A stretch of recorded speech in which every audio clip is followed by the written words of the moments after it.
Assalamu alaikum. Moi c'est Lina. Moi Aslife. Et moi c'est May. Et bienvenue dans ce nouvel épisode de Din Daily. Din Daily, c'est 3 amies qui sont copines depuis le lycée. Aujourd'hui, on est toutes les 3 au chômage et on s'est beaucoup rapprochés. Ce temps nous a permis de beaucoup nous rapprocher, de passer beaucoup de temps ensemble, de s'élever les unes les autres et d'optimiser au maximum ce temps. Encore une fois, comme le prophète sallallahu alayhi wa sallam a dit, les 2 grosses ni'mas de ce bas monde sont le temps libre et la santé. Donc nous, ce qu'on fait, c'est de profiter de ce temps libre au maximum pour faire le bien, pour prendre soin de nous et pour s'élever au maximum. Alors du coup, comme elle a dit, on essaye de profiter de notre temps libre et justement actuellement on est au chômage. On n'a pas de travail, on vient de finir nos études, on a toutes les 3 été dans un master et en fait justement là notre but c'est de vous montrer un peu comment nous on essaye d'occuper notre temps justement de manière bénéfique durant ce chômage-là. Donc on va un peu discuter de ça, on va voir comment chacune d'entre nous essaye d'organiser son chômage, etc. Comme on a pu le montrer aussi dans les autres épisodes, n'hésitez pas à les regarder parce qu'actuellement c'est le 4e épisode. Donc n'hésitez pas à cliquer sur le petit i qui est en haut. Et là on va un peu plus structurer pour vraiment vous montrer, vous expliquer comment on essaye de vraiment profiter de ce temps-là et éviter de perdre du temps. Exactement, de perdre du temps ou même d'être triste en fait parce qu'actuellement on n'a toujours pas de métier, alors pourtant on a fait des études, etc. Mais voilà, on essaye de vraiment relativiser par rapport à ça et on essaye d'évoluer durant cette période-là justement. Aujourd'hui, pour nous accompagner, on a un puzzle de 500 pièces, donc le challenge c'est de le finir aussi pendant l'épisode. Donc voilà, Let's go. Ok, alors du coup moi c'est May et je vais vous raconter un peu mon expérience avec le chômage. Pour commencer, je vais vous parler de mon parcours scolaire et professionnel. Alors moi j'ai commencé avec une licence d'éco à la Sorbonne. Ensuite, j'ai continué en master digital business dans une école de commerce à Paris. La particularité de ce master, c'est qu'on pouvait le faire en alternance. C'était cool parce que je pouvais allier ma formation avec une expérience professionnelle. Donc, t'apprends beaucoup plus vite, tu te fais un réseau, t'es directement baigné dans ce monde professionnel, etc. Et en général, à la fin de ton alternance, tu peux être embauché. Ça te facilite un peu la tâche.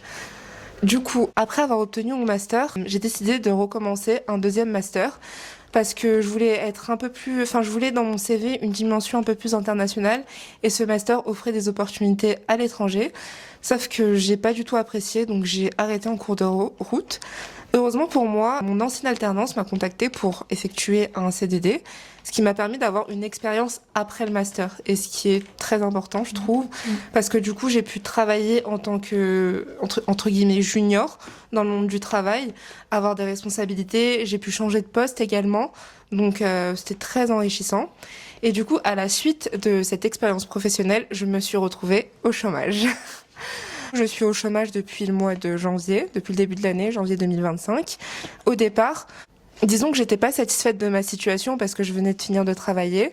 Je me suis fait opérer et le temps de ma convalescence, etc. Juste après, j'ai voulu tout de suite reprendre les recherches, trouver à fond un travail. Moi, je voulais particulièrement avoir une expérience à l'étranger parce que j'en ai tout simplement pas sur le CV. Et étant donné que j'aime beaucoup voyager, j'aime beaucoup découvrir, je voulais vraiment travailler dans un autre pays pour voir comment ça se passe ailleurs, tout simplement, pour voir si je pourrais bien m'y sentir et tester aussi mes capacités d'adaptation.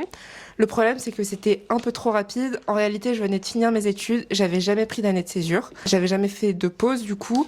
J'ai enchaîné directement avec un autre master, ensuite je me suis fait opérer et c'était beaucoup trop pour moi. J'ai eu du mal à gérer cet afflux d'informations, etc. Et je me suis rendu compte que finalement, j'ai jamais eu le temps de me poser et me dire j'ai envie de faire tel ou tel métier, est-ce que j'aime ça. En fait je voulais juste finir et j'ai pas pris de pause tout simplement, donc finalement je me suis perdue en allant un peu trop vite. Au final, quand je postulais au départ, j'étais en mode je veux absolument un travail mais j'espère qu'ils vont pas me recruter. Oui, c'était bancal ce que je faisais aussi, vu qu'au départ j'étais la seule au chômage parmi mes copines, j'étais vraiment dans ma bulle. Et c'est quand on a commencé à se retrouver, à être ensemble, à discuter, etc., je me suis rendu compte que finalement, en fait, le plus important là maintenant, c'était de reprendre le contrôle de mon temps. Je me suis dit que en réalité, on est destiné à travailler jusqu'à nos 64 ans. Merci la France de Macron. Du coup, en vrai, j'ai que 24 ans. il y a le temps. J'ai pas besoin de me presser, de faire la course contre moi-même. C'est juste pas efficace et toxique un petit peu, on va dire, pour moi. Donc, je vais prendre le temps de voir ce que j'aime faire, d'apprendre une nouvelle langue, de passer du temps avec ma famille, parce que comme je vous ai dit, j'ai toujours été dans les études, donc au final, ma famille, je la voyais pas aussi souvent que ça. Même quand t'es en alternance et que t'es en même temps, t'es à l'école, t'as des projets de groupe, mais t'as aussi le travail, mémoire à faire, t'as beaucoup de choses à gérer, ce qui fait que tu peux pas te poser, et vu que t'es dans le flux de l'action, t'as pas un œil extérieur sur ta vie, et du coup t'avances juste tout droit, tête baissée. Je suis grave d'accord avec ce que tu dis, May, parce que on nous a toujours mis la pression, je trouve, pendant nos études, que ce soit que ce soit au collège ou au lycée, faut choisir telle filière, ci, ça, mais t'as pas vraiment testé, en fait. On nous impose un choix, sans qu'on ait testé, en fait, le truc. Du coup, au final, tu vas un peu tête baissée vers quelque chose, et tu choisis le truc le plus généraliste possible, en espérant que ça te plaise. Et au final, à la fin, tu te retrouves à avoir fait des choix qui t'ont pas vraiment plu parce que t'as pas pu tester, en fait. Donc ouais, je te rejoins totalement sur ça, sur la pression du truc. Et c'est vrai que ce chômage, ça nous laisse du temps libre, et du coup, ça nous laisse l'occasion de se découvrir, d'apprendre à se connaître, d'apprendre à voir ce qu'on aime, à tester plein d'autres choses qu'on n'aurait pas pu, qu'on n'avait pas eu le temps de tester pendant nos études, parce que justement, on a été prise par les cours, par le travail, etc. Donc en fait, tout est allé trop vite. Et c'est là que tu te rends compte qu'en fait, qu'est-ce que j'ai envie de faire finalement ? Et c'est ça aussi, c'est pour ça aussi que le chômage, c'est grave bien, parce qu'au final, ça te laisse le temps de découvrir ce que t'aimes réellement et ce que t'as vraiment, vraiment envie de faire. Et c'est pas pour rien qu'il y a énormément de réorientation après le master. C'est pas juste parce que c'est bouché ou quoi que ce soit, mais il y a aussi énormément de réorientation parce que les gens se rendent compte qu'ils ont passé 5 ans à faire des choses qu'ils n'aimaient pas forcément, quoi. Juste pour rentrer dans des cases. Je vais pas trop m'attarder moi aussi sur mon parcours entre guillemets, parce que j'ai à peu près le même parcours qu'elle, ça va juste être des écoles un peu différentes, mais je suis aussi un peu dans le même domaine qu'elle, donc au final je vais pas trop m'attarder là-dessus. Mais je suis pareil, j'ai 25 ans, on a toutes les 3 25 ans. Bon. Non. Ouais. Elle a 24 ans, mais Rambo c'est 25 30 ans. Je suis désolée, j'ai pas 25 ans, j'ai 24 ans, ma belle. Toi, t'as un quart de siècle. T'es trop vieille pour Leonardo DiCaprio, pas moi, ok? Mais de toute façon, les 2000, si vous êtes des 2000, on a tous 22 ans. Le Covid, il nous a déjà mangé grave des années. On a même 18 ans. F qui abuse. En fait, je crois que c'est ça le problème de notre génération, la Gen Z. On veut pas accepter notre âge. C'est ça. Non, mais c'est réel. Dans tous les cas, bref, on est toutes les trois des 2000. Et en fait, pourquoi pour nous c'est important d'en discuter, c'est parce que je sais pas si vous restez sur les réseaux ou autres, mais en tout cas, moi, sur mes réseaux, il y a beaucoup de personnes qui ont à peu près la même tranche d'âge que moi. Et en fait, je me rends compte qu'on a toutes les mêmes difficultés, qu'on vit tous la même chose, qu'on s'est retrouvés à 25 ans. On a continué nos études pour plusieurs raisons. Il y a le fait de plaire à nos parents, entre guillemets, parce qu'ils nous ont demandé de continuer pour notre bonheur en soi. Mais voilà, c'était un peu le chemin qu'ils rêvaient eux-mêmes d'avoir. Donc, ils ont fait en sorte qu'on l'ait. Il y a le fait que, comme elle a dit, tout allait si vite. T'es jeune, tu sais pas trop ce que t'aimes, tu sais pas trop la vie d'adulte, ce que c'est, etc. Et en fait, au final, quand t'as fini tes études, t'as passé genre 23 ans, 24 ans de ta vie focus que sur les études, et là, d'un coup, au final, t'as fini, et on te regarde et on te dit, trouve un travail maintenant. Donc au final, c'est horrible. Et comme elle a dit, en fait, elle s'est retrouvée à un moment donné toute seule dans sa bulle à être au chômage, et c'est dès qu'elle a vu que, voilà, on était nombreuses, moi en tout cas dans mon entourage, on est nombreuses à être encore au chômage, dès que là, on s'est rendu compte qu'on était toutes ensemble au chômage, on s'est regardé en mode, mais pourquoi on sort pas ensemble, pourquoi on n'essaie pas de faire telle activité ensemble, pourquoi on n'essaie pas de s'améliorer ensemble, etc. Et alhamdoulilah, moi je sais que j'ai eu la chance de les avoir, mais je me dis que peut-être certaines d'entre vous, vous avez peut-être pas des personnes dans votre entourage qui sont dans le même cas que vous, donc vous vous sentez peut-être un peu seul, etc. Et c'est pour ça que nous, notre but, entre guillemets, c'est de vous trouver une safe place en regardant nos vidéos et que vous peut-être vous référez à nous. C'est pour ça que pour nous c'est important de le montrer. Mais ouais, voilà, en tout cas mon parcours est similaire au sien, et je pense que Lina, toi aussi ton parcours est similaire au sien. Si, imaginons, vous êtes intéressés pour savoir un peu plus en détail ce qu'on a fait dans nos parcours, parce que peut-être ça va vous aider pour s'il y a des plus jeunes d'entre vous qui nous regardent, etc. C'est avec grand plaisir, vous nous le dites en commentaire. On fera une vidéo où on expliquera un peu chacune notre parcours, nos difficultés, nos réorientations, parce je me suis réorientée. Tu t'es réorientée? Je t'ai réorientée ou pas? Non, j'ai foncé tout droit comme je disais. C'est la ligne droite. Elle voulait juste finir. Après, je dis moi, je me suis réorientée, mais en vrai de vrai, c'est pas une réorientation. J'ai retapé une année parce que la première année était très difficile. T'enjolives beaucoup les choses, hein. On est sincère, écoutez. Mais bref, le but de notre podcast, c'est aussi de montrer nos difficultés. Donc sinon, si on montrait un bel aspect de notre vie, c'est un peu inutile, je trouve. Mais voilà, en tout cas, notre cas, c'est un peu ça. Justement, ce que tu dis sur l'enjolivement, on va dire, des belles choses. Moi, ce qui m'avait stressée, c'est que justement, autour de moi, tout le monde avait un travail à l'époque. Enfin, vu que j'ai été la première au chômage, vous n'étiez pas encore au chômage, donc tout mon entourage avait un travail. Enfin, tout le monde avait une activité. Donc, j'ai commencé aussi un petit peu inconsciemment à me comparer aux autres et me dire, mais tout le monde a un travail et moi, je suis là et je fais rien. Ça faisait qu'un mois que j'étais au chômage. Mais du coup, j'étais en mode, même quand tu regardes sur les réseaux sociaux, etc., tout le monde a une activité, tout le monde fait quelque chose. Donc, tu te dis, mais qu'est-ce que moi je fais? Alors qu'au final, la course, c'est pas avec les autres, mais c'est vraiment avec toi. Les gens qui sont... en vrai, comment dire? Je me comparais à des gens qui avaient fait 2 ans d'année de césure, qui venaient de commencer, qui venaient d'avoir un travail, mais du coup qui avaient déjà 3 ans de plus que moi. Je me comparais à d'autres personnes qui se sont réorientées, etc., etc. Et en fait, on a tous un parcours différent. Donc, en fait, il faut juste aller à son rythme et pas foncer tête baissée juste pour avoir un travail, juste pour entrer dans les normes de la société. Après, notre cas, il est un peu différent. Je sais pas si c'est un peu partout en France ou autre, mais nous, on vient de la banlieue parisienne. Donc, en fait, dans la banlieue parisienne, ici, tout le monde court. Sur Paris, tout le monde court. Donc, tu te sens absorbé par cette énergie-là. Donc, en fait, il faut aller vite, vite, vite, vite, vite, vite, et ça te laisse pas trop le temps. Et pourquoi je fais aussi cette comparaison? C'est parce que j'ai vécu une petite période de ma vie, entre guillemets, dans un côté qui est un peu plus campagne, un peu plus tranquille. Et j'ai vu que là-bas, les gens étaient peace. Ils se mettaient pas trop la pression, ils vivaient tranquilles. S'ils avaient des doutes, ils n'hésitaient pas à prendre leur temps et à changer, etc. Donc franchement, c'est pour ça que je pense que l'environnement où on est, en tout cas, ça joue aussi dans le fait qu'on essaye d'être speed et on essaye de foncer. Et voilà. Du coup, moi, comme les filles, j'ai à peu près le même parcours. Donc moi, pareil, je me suis orientée, mais encore une fois, si vous voulez qu'on en fasse une vidéo, une discussion plus complète, à part entière, vous nous le dites et on serait ravis de développer là-dessus. Surtout si ça peut vous inspirer, vous donner des idées sur quoi faire, s'il y a des plus jeunes qui nous suivent, évidemment. Mais oui, pareil, je me suis réorientée. En fait, moi, ce que je retiens de mes études, c'est que je me suis réorientée juste après le bac. J'avais fait une prépa que j'ai pas du tout aimée. Pareil, on m'a dit, voilà, fais une prépa, mais au final... pourquoi je vais faire une prépa? Enfin, j'ai jamais testé. Et au final, je suis restée genre 1 mois, même pas 3 semaines. J'ai arrêté directement. Et après, j'ai fait une licence. Et du coup, moi, alhamdoulilah, j'ai grave aimé mes études. Parce que du coup, j'ai eu l'occasion d'aller 2 fois à l'étranger. Et on m'a toujours, par exemple, pour la 2e expérience, je suis partie à Milan, en Italie. Je suis restée un semestre. Et on m'a toujours dit... et j'étais en Master 1.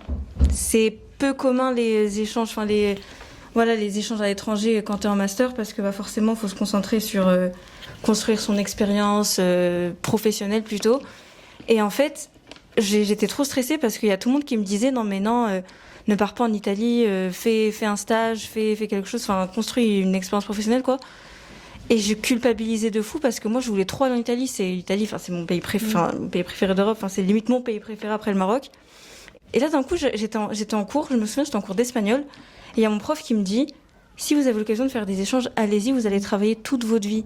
Et c'est là que ça a dit, je me suis dit, mais en vrai, pourquoi je me prends la tête? Je vais travailler pendant, comme elle a dit, mais jusqu'à 64 ans dans la France de Macron. Pourquoi je vais rater une aussi bonne opportunité? Surtout que j'étais trop contente, j'ai été admise du premier coup, genre.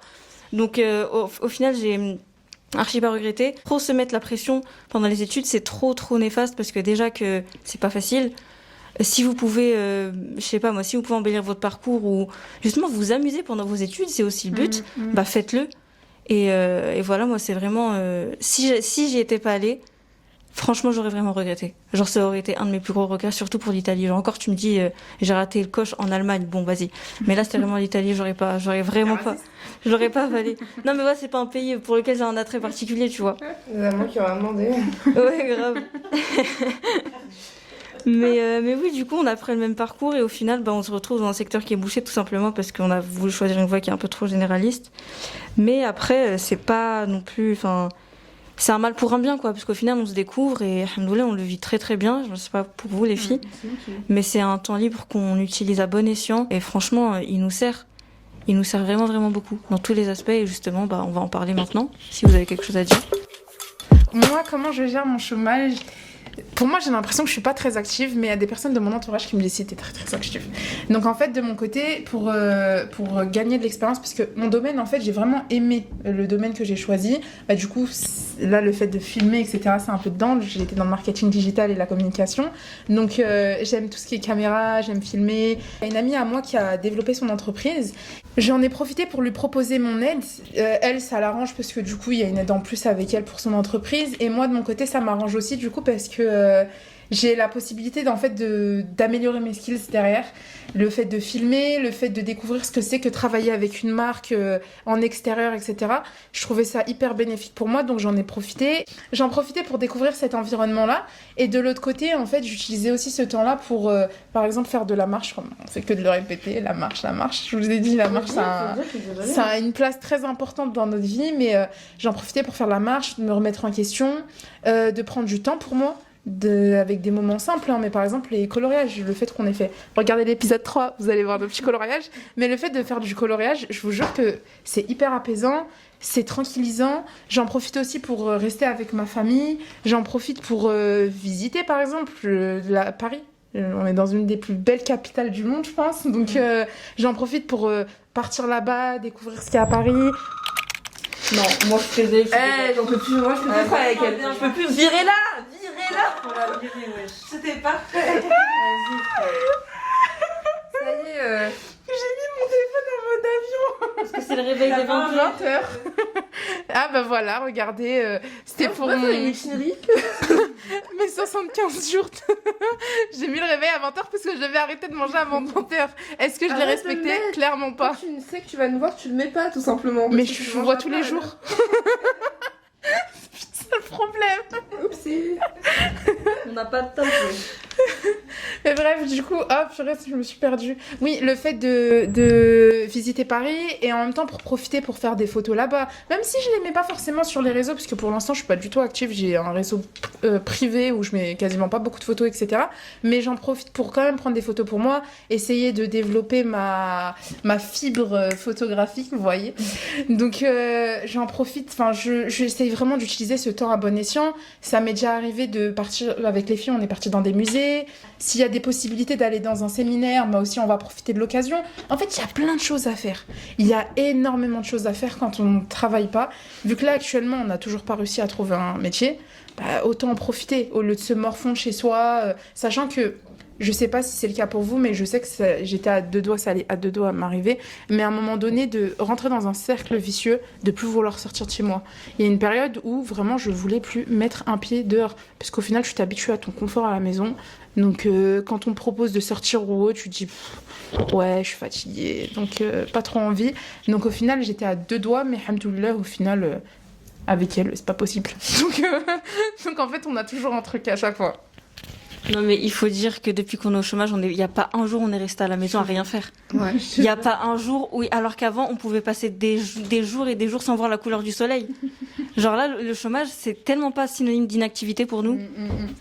Exactement, et aussi être au chômage, ça veut pas dire postuler toute la journée, et même vous n'êtes pas obligé de postuler chez vous. Par exemple, nous ce qu'on fait, c'est qu'on se voit pour postuler, on va dans des cafés dans Paris pour postuler, surtout que Paris c'est une ville hyper dynamique, on accueille plein d'événements, comme je suis Anne Hidalgo, mais du coup comme les JO, les musées,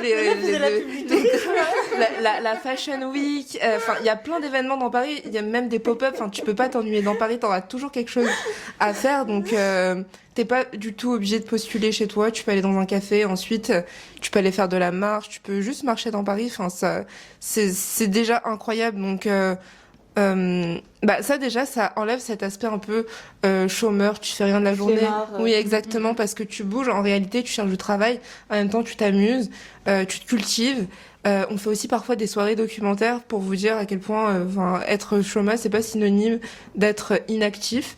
et là aussi on fait du puzzle. Et en réalité, les activités qu'on fait, à la base, on les faisait sans la caméra. On s'est dit pourquoi pas le faire justement avec la caméra. Parce qu'on aime bien prouver. Parce qu'on est on est un peu dans le matu vu. Mais ce que je veux dire, c'est que les activités que vous nous voyez faire, à la base, on les faisait tout simplement comme ça. On discutait entre nous avec des activités. On a fait des activités perles, par exemple, avec des copines. On avait déjà fait une activité peinture. Rando. Oui, rando aussi. Enfin, on fait plein d'activités. Et justement, faites des activités avec vos copines ou même toutes seules. Enfin, si vous êtes la seule au chômage dans votre entourage, faites des activités toutes seules ou même dans Paris. Enfin, avec TikTok, etc., il y a plein de clubs composés uniquement de femmes, etc., qui organisent des activités pour se rencontrer, pour éviter en fait d'être seule dans sa bulle et se rendre compte que derrière votre bulle, il y a un monde qui existe, il y a un monde qui a beaucoup de choses à vous apporter, même que ce soit la nature, les personnes, les gens que vous rencontrez. Mais après, moi, j'aimerais juste ajouter un petit détail. Là, on se permet aussi de parler, pourquoi ? Parce qu'on vit chez nos parents. Donc au final, on a un peu la tranquillité d'esprit. On a des personnes autour de nous qui, par exemple, s'ils sont au chômage, ça va être beaucoup plus compliqué parce que justement, ils ont un loyer à payer, etc. Donc là, en fait, on n'incite pas les personnes à ne pas trouver de travail ou à rien faire, tout simplement. On incite juste les personnes qui ont du mal à trouver un travail, malheureusement, qui ne peuvent pas forcer le destin, c'est comme ça et c'est ainsi, de leur trouver des occupations, entre guillemets, pour continuer à être dynamique, entre guillemets, dans leur vie. Et peut-être justement, grâce à ce dynamisme-là, avoir la possibilité d'être encore plus assidu dans sa recherche de travail. Donc nous, notre discours là actuellement, c'est pas reposez-vous, faites rien du tout et vivez votre life à 100%. C'est le cas, vivez votre life, mais en même temps, continuez à chercher, mais relativiser dans le sens où, voilà, si j'ai pas mon métier maintenant, c'est que c'est sûrement mon destin. Donc, Inch'Allah khair, mais je vais pas rester à rien faire et je vais quand même m'occuper de moi, mon bien-être, ma santé, etc. Comme on a dit, notre corps au final c'est notre MNA, donc faut en prendre soin et c'est pour ça que voilà, rester chez soi, ça peut à force être mauvais pour soi. Donc c'est pour ça qu'on a ce discours-là.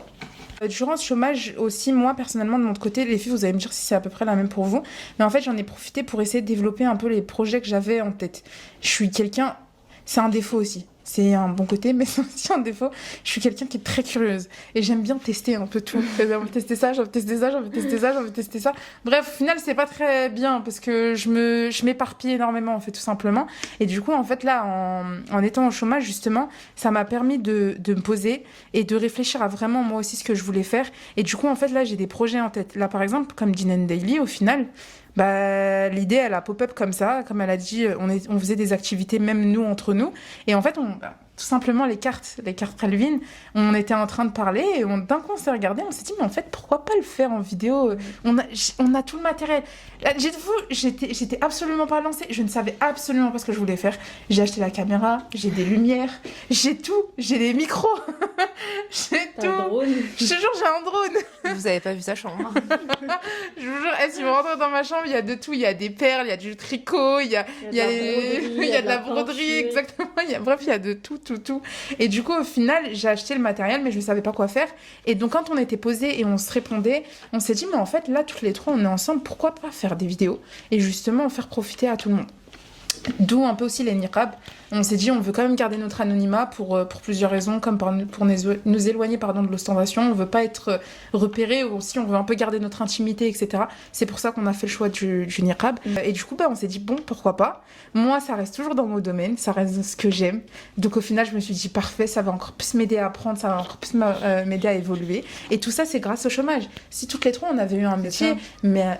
on n'aurait absolument pas discuté de ça. On n'aurait même pas eu le temps déjà d'avoir les conversations et de jouer avec les cartes, etc. Donc au final, tout ça a découlé du chômage. Et aussi, d'une autre part, le fait que je sois au chômage, mon salaire a réduit. C'est aussi un truc à prendre en compte. Et du coup, je suis quelqu'un, comme j'ai dit, qui dépense beaucoup dans des petites bricoles ou dans des gros trucs. Là, pour l'instant, ça va, c'est du matériel, donc je suis quand même contente. Mais quand je dépense dans les petites bricoles, c'est un peu galère. Donc au final, je me retrouvais à beaucoup dépenser pour des choses futiles. Et en fait, avec le chômage et que j'ai aussi des projets en tête, j'ai commencé à essayer d'apprendre à gérer mon argent. Et ça aussi, ça rentre dans l'aspect religieux, dans le sens où le fait de dépenser partout, c'est mauvais. Enfin, faut faire attention à ce que tu dépenses, faut pas rentrer dans la surconsommation. En fait, notre argent, le jour du jugement dernier, on va rendre des comptes un peu sur ce qu'on a fait avec notre argent, etc. Donc c'est pour ça que le fait d'apprendre à utiliser son argent avec bon escient, pour moi, je trouve que c'est un aspect important, même religieusement parlant. Donc c'est pour ça que le fait d'être posé, de vraiment bien réfléchir, etc. Moi, en tout cas, ça a eu un effet positif là-dessus. Donc, je sais pas si vous, c'est le cas et comment vous avez géré vos sous, mais en tout cas, moi, personnellement, c'était mon gros défaut. Et justement, sur cette question-là, moi qui suis fan de mode, je me suis dit, avec la réduction du salaire, je suis devenue minimaliste. Je me pose plus de questions sur quoi tu vas, entre guillemets, investir. Tu t'essayes plus de... En fait, tu vas prendre conscience de la valeur des choses. Et même, je vous ai dit qu'on se fait des petits documentaires, des petites soirées documentaires.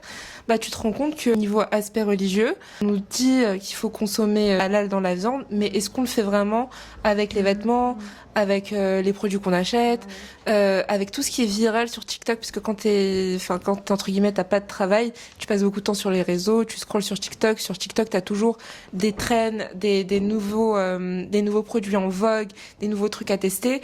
Tu finis par les acheter et finalement tu les mets pas forcément parce que tu t'es juste fait avoir par le marketing. Justement, avec cette réduction de salaire, t'as moins de salaire, donc forcément, avant d'acheter quelque chose, tu réfléchis à 2 fois et tu te poses ces questions-là. Tu te dis, mais est-ce que ce produit-là, en vrai, est-ce qu'il est pas taché de sang? Est-ce qu'il est vraiment éthique?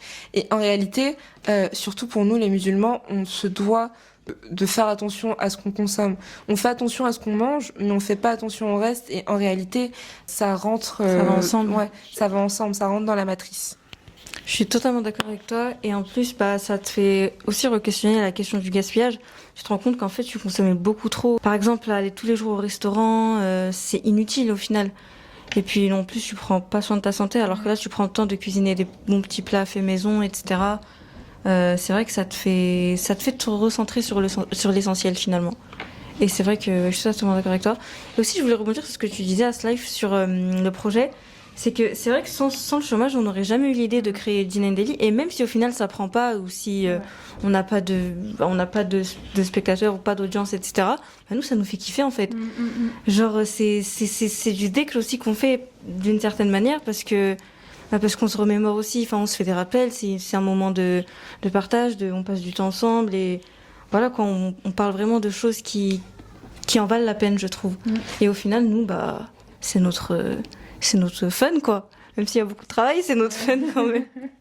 Mais oui, je suis totalement d'accord. Aussi, je voulais rajouter le fait que, on le disait tout à l'heure, c'est que le chômage, c'est trop diabolisé, je trouve, et c'est trop, ça a une connotation trop péjorative, alors qu'au final, pas du tout. Comme nous, c'est pas pour nous jeter des fleurs ou se mettre en avant, mais on n'a vraiment pas connu un jour inactif. C'est pas mal, hein, c'est pas mauvais d'avoir un jour inactif où tu sors pas de ton lit, où tu postules pas, ou rien du tout. On reste humain quand même, mais nous, ça a vraiment pas été le cas. Du coup, au contraire, je trouve que même si tu sais ce que tu veux faire et que tu as une trajectoire bien claire dans ta tête de ce que tu veux faire, du métier que tu veux exercer, le chômage, je trouve que c'est trop une occasion de découvrir d'autres hobbies ou de pratiquer des choses que tu n'as pas eu le temps de faire pendant tes études ou pendant ton travail. Je sais pas, moi, peut-être lire plus de livres. Ça ouvre ton esprit, ça te fait découvrir plein de choses. Là, ça t'apprend plein de choses. Apprendre une langue, comme on a dit. Peut-être plus cuisiner, commencer un sport. C'est vraiment l'occasion de se développer personnellement et moi je trouve que c'est archi pas négatif si tu l'utilises bien. Même si tu sais ce que tu veux faire, je trouve que c'est quand même bien d'utiliser ce temps quoi pour faire des choses qu'on n'a pas eu le temps de faire ou même qu'on pense pas à faire. Par exemple, si vous n'avez pas l'habitude de lire, essayez de prendre un livre, je sais pas, et voilà quoi, découvrir des choses et voilà, c'est s'épanouir finalement.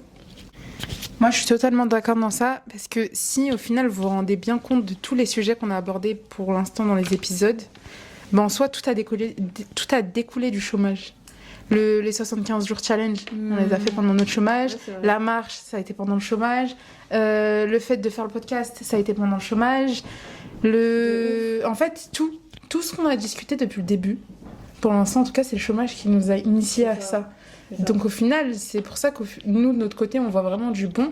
Et je reviens sur le fait que même si vous êtes seul, être seule, c'est rien. Il y a des jours où elle sort toute seule, il y a des jours où elle aussi, de son côté, elle fait ses activités, etc. Et moi, pareil aussi de mon côté. Là, par exemple, pendant les vacances, j'étais pas là pendant 1 mois et demi.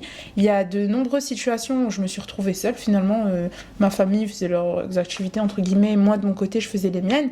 Et au final, mais les moments où j'étais seule, je les ai appréciés. Ouais. Parce que déjà, je suis quelqu'un qui a pas de difficulté sur le fait de sortir avec moi et moi-même, sans aucune autre personne. Même si je suis très sociable, j'aime bien découvrir les gens, j'aime bien discuter avec les gens, etc. Mais j'ai pas de difficulté pour être seule. Et là, le fait d'avoir été à un endroit aussi, en plus de ça, qui a eu un très beau cadre, où il y avait un très beau cadre, mais en fait, ça m'a permis de me ressourcer, tout simplement, de récupérer la fatigue que j'avais eue, etc. Même si vous êtes seul, faites des activités avec vous. C'est ça, parce qu'il y a des gens qui peuvent vivre le chômage, qui peuvent ne pas vivre le chômage comme nous on le vit, et qui peuvent le vivre très très mal parce qu'ils aiment le lien social. Après, on est humain, c'est normal d'aimer le contact avec les humains. Mais justement, tester ces autres activités, je trouve que ça peut embellir votre expérience du chômage. Et ouais, ça peut vous aider. Et au final, je rejoins ce que tu dis, Aslife. Mais là, je parle vraiment pour ceux qui n'aiment pas rester seuls et qui n'aiment pas rester sans rien faire. Justement, dites-vous que ça va vraiment, et ça va sûrement, dans 99% des cas, ça va sûrement être, c'est une question de quelques mois au final, parce que vous avez travaillé toute votre vie.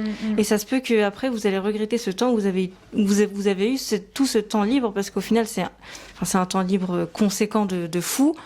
Peut-être que vous allez le regretter et je sais pas moi, au moment où vous serez en plein dans le travail, occupé par les journées hyper chargées du taf, et vous allez regretter ces moments où vous avez eu le temps de faire ci, faire ça. Donc ouais, au final, c'est qu'une question de quelques temps, et moi je pense qu'il faut en profiter au maximum. Ok, bon bah je pense qu'en tout cas on a assez parlé du chômage. Si jamais vous avez des questions, comme d'habitude, n'hésitez pas à nous les dire dans les commentaires. On répondra avec plaisir, avec grand plaisir. Et dites-nous aussi si ça vous intéresserait, je sais pas, peut-être je m'aventure dans un truc rien à voir, mais de faire par exemple un groupe Discord ou un groupe, bref, quelque chose où les gens, entre vous pourrez discuter, que vous pourrez même vous trouver des personnes qui sont dans la même situation que vous, peut-être vous proposer des activités, des sorties, etc. Donc dites-nous si vous êtes intéressés, on pourra essayer de faire en sorte de le mettre en place. Donc voilà, donc je pense que c'est tout bon pour moi. Je sais pas si vous avez quelque chose à ajouter. Moi, de mon côté, je pense avoir tout dit. Okay. Oui, moi non plus, je pense avoir fait le tour. Bon, bah, je propose qu'on passe aux cartes. Okay, on va passer aux cartes Ikma. Ok. On fait comme hier, je pioche la carte. Vas-y. Merci. Les deux micros. Waouh. Star. Interview, vraiment, voilà, premier degré. Que pensez-vous C'est grave ça, les journalistes, là. On dirait que pensez-vous du Hamas? Et le Hamas? Condamnez-vous le Hamas. Oui, mais le Hamas. Je suis morte. Alors...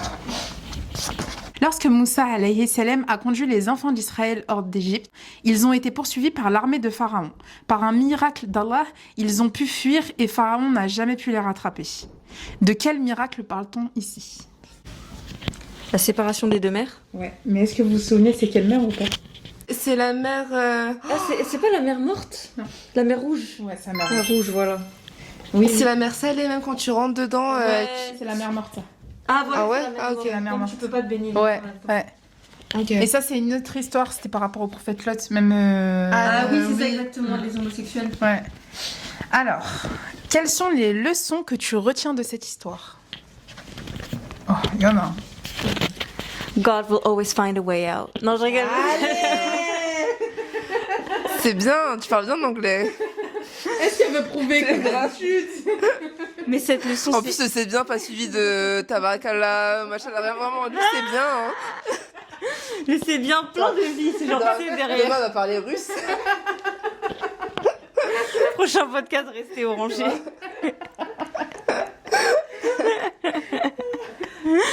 Non, je pense que cette histoire, c'est une très belle leçon de tawakkul et de miracle.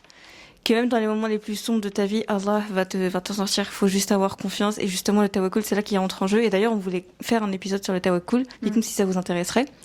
Donc oui, en fait, les histoires aussi des prophètes, elles sont là pour nous rappeler que ils ont été persécutés, ils ont vécu des choses beaucoup plus difficiles que nous. Et Allah les a toujours aidés, les a toujours sortis. Parce qu'ils ont eu parce qu'ils ont eu la confiance. Et justement, dans cette histoire, ce que Moussa alayhi salam lui disait, au moment où il était face au mer et que il avait aucune issue, sa parole c'était Inna ma'iya rabbi sayahdin, Allah est avec moi, il va m'aider. Et Allah, et c'est à ce moment-là qu'il a séparé ses mères. Donc même dans les moments les plus difficiles de ta vie, peu importe ce à quoi tu fais face, que ce soit des problèmes d'argent, que ce soit, je sais pas, que tu trouves pas de travail, que tu as envie d'avoir des enfants, que peu importe les épreuves qu'Allah t'a données, il est là et il t'aidera. Et je pense que c'est cette leçon que je retiens. Et vous, qu'est-ce que vous retenez, les filles ?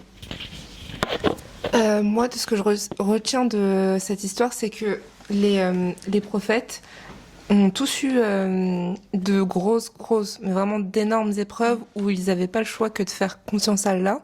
Et pour nous, ça devrait être un exemple parce qu'au moindre petit souci, on a entre guillemets une baisse de foi, enfin on se sent pas bien, on se sent vraiment acculé, alors que nos épreuves, c'est rien comparé à eux tout simplement. Même l'histoire du prophète Moussa et sur lui, en partant du début, sa mère a dû faire confiance à Allah en le plaçant sur la mer et Allah lui a redonné parce que c'était la seule de tout le palais à pouvoir allaiter Moussa quand il a été adopté par Pharaon et sa femme Assia.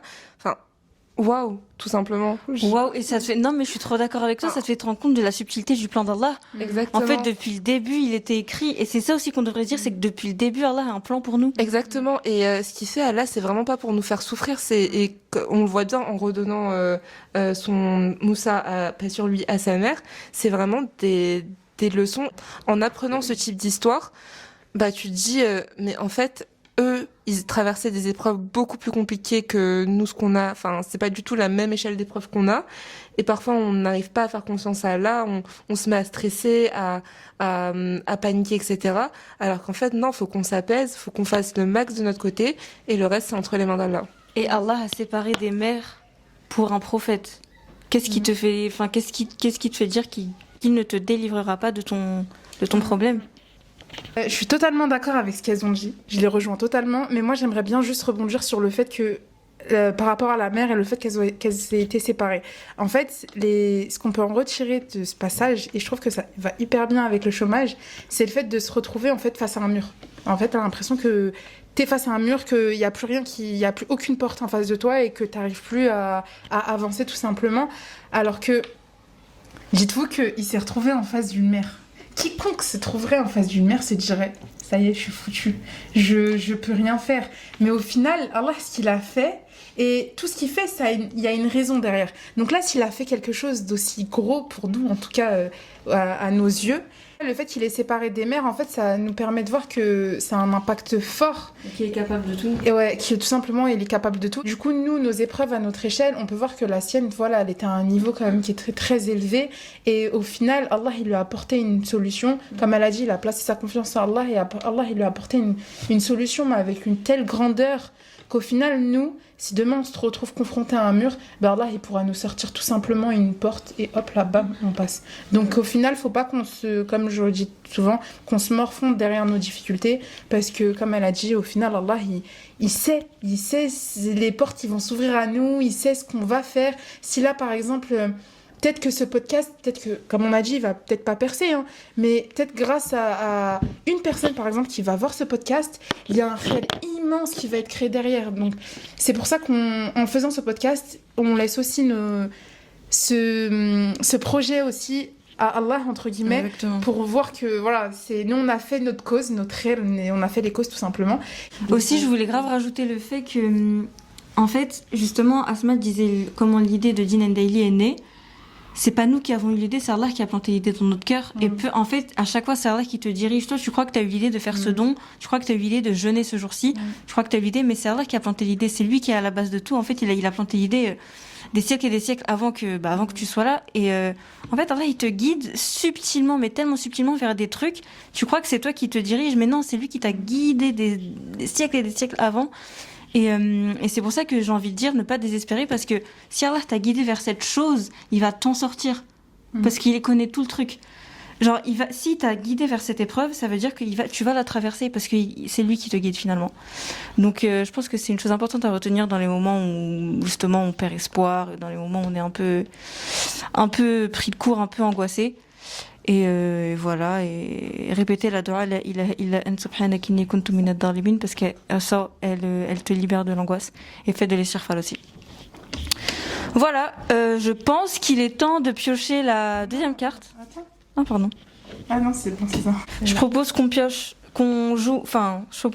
Tefkir maintenant. Vas-y. Mais je te laisse piocher.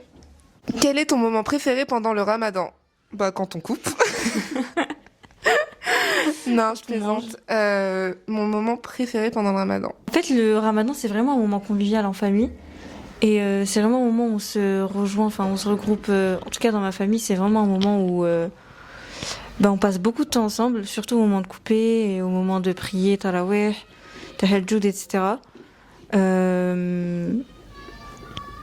Par peur de paraître trop ostentatoire, je vais dire ça, que c'est vraiment la convivialité que ça apporte avec ma famille. Le fait qu'on passe plus de temps ensemble et que ce soit vraiment chaleureux et que ce soit vraiment dans la rahma, dans la bienveillance et dans la convivialité. Je suis d'accord. Moi, personnellement, c'est pas un moment précis, mais moi, je vais dire c'est la sérénité que tu ressens pendant le ramadan. Je pense qu'on a tous ce sentiment d'apaisement et il y en a beaucoup qui le disent que pendant le ramadan, ils ont des facilités qu'ils n'arrivent pas à avoir durant toute l'année. Et ça, je pense que c'est Allah qui nous a permis d'être plus apaisés et de se rapprocher, entre guillemets, de lui durant ces moments.